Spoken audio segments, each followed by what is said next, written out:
तिथं तयार केली माझी.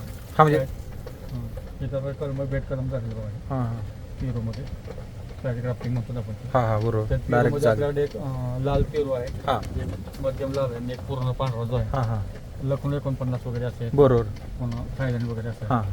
आता ही डाळिंबामध्ये हां. मोठी कलम बांधले बरोबर कलम उतरायला आले ती हां. काय उतरायला सुरुवात झाली बरोबर. मुळ्या फुटायला लागले. आमच्याकडं शरद किंग एक आहे, हां भगवा एक आहे, हां. भगवा 2-3 जाती आहे. बरोबर आता ही जांभळामध्ये तर मागणी वाढत चालली. सीताफळ आले पुढं असे मध्ये मध्ये सगळे फळं आम्हाला लागतात आणि नर्सरीला लागतात मदर प्लांट आहे. हे तर एका कंपनीला आपण दिले ना त्यांचा रिसर्च चालू आहे. हां हां दीपक पडलं जर आहे ना हां बरोबर त्यांचा रिसर्च चांगले व्हरायटी शोधतात ते. हां हां आता इकडेही प्रदर्शनासाठी चालू आहे.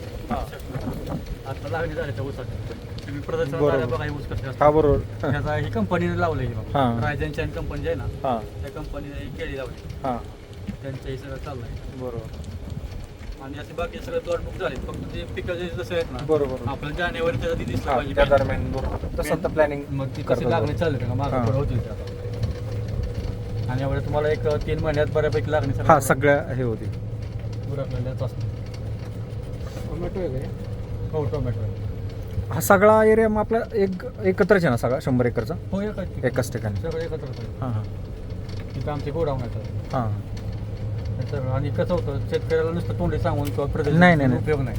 आम्ही पण केलं पाहिजे. बरोबर. शेतकरी म्हणाल काय तुम्ही करा ना आम्हाला सांगताय तुमच्याकडे दाखवा प्रत्यक्ष बरोबर. बघा. मग सीएनगेचे बिलिंग बरोबर आमचे चेअरमन साहेबांचं हां. राजेंद्र पवारांचं तीच कल्पना असते. हां हां तो कॉन्सेप्ट आहे बरोबर आणि त्यांनी परदेशामध्ये बघितलं होतं हां आणि तो तिथं बऱ्यापैकी आपण राबवतो. आपल्याला रिझल्ट पण चांगले येतात. म्हणजे परदेशात आहे म्हणून राबवण्यापेक्षा ते रिझल्ट पण चांगले देतात बरोबर. म्हणून आपण राबवतो.